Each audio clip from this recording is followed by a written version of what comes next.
don't worry about your work, you give it up. What do you want? You want a roof? I'll give you.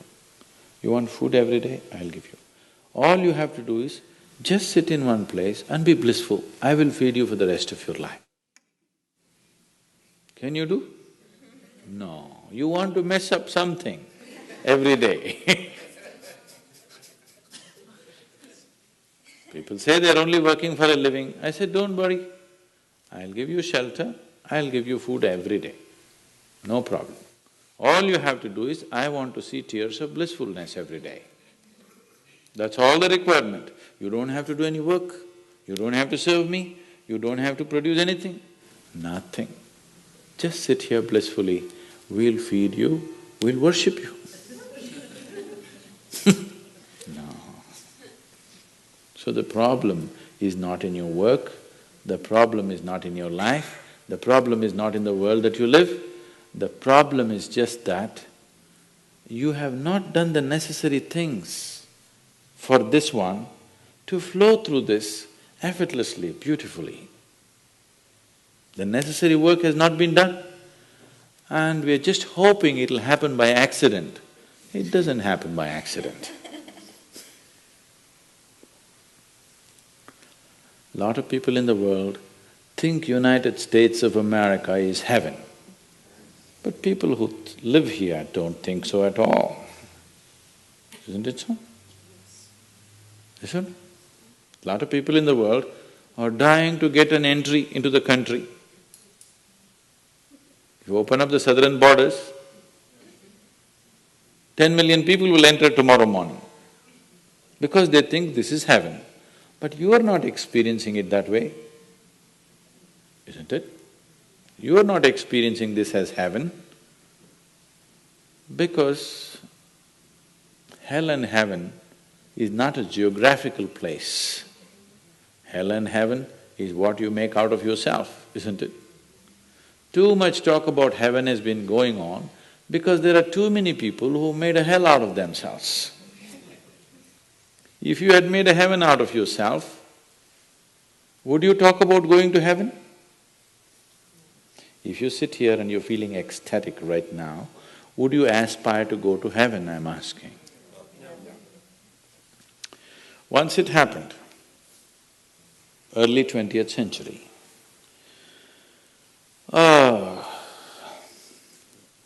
an Orthodox Greek church, a bishop from that church, you know, Orthodox Greeks have their own separate church, they have their own pope who lives in Turkey, you know this? So a bishop from this order had heard so much about Indian mysticism and he wanted to go to India, but he never got around to make it because he had to serve the cloth that he wore. And after 60 years of age, when he is semi-retired, he got the opportunity and went to India. So he came to South India, near where we are, and he wanted to meet a mystic, a yogi. So somebody said, go up this mountain, near a cave, there is a yogi sitting, you can go. So our man went, plodded up the mountain, halfway up and went. In front of a cave, an old man with a gentle smile upon his face was just sitting with his eyes closed. So the bishop went and prostrated. He cannot do it, he is not made for that. But they had told him, if you go to India, you have to crawl. He prostrated like this and with all his four limbs he got up. The yogi looked at him with amusement. Obviously, he has never prostrated anywhere before. And he smiled.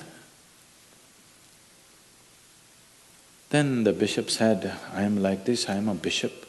I have served in the church for so long, but I have a few questions, can you answer?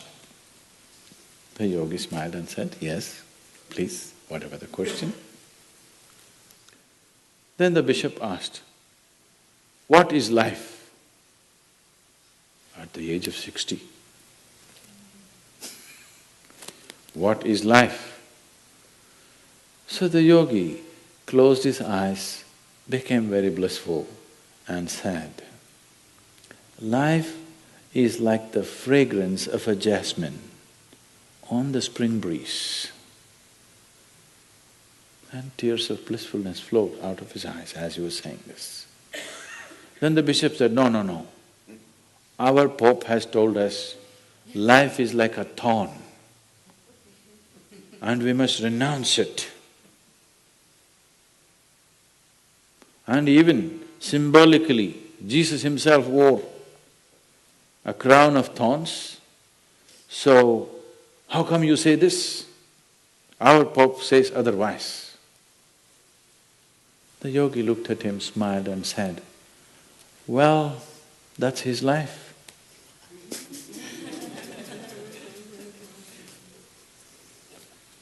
So, what you make out of it is not because of where you are, what you are, it is just what you make out of it, isn't it? Yes. So, have you created the necessary mechanism? Have you created the necessary system? Have you created the necessary ingredients within you to make this like the fragrance of jasmine on a spring breeze and not a thorn? If it's a thorn, we must pluck the damn thing out, isn't it? Isn't it so?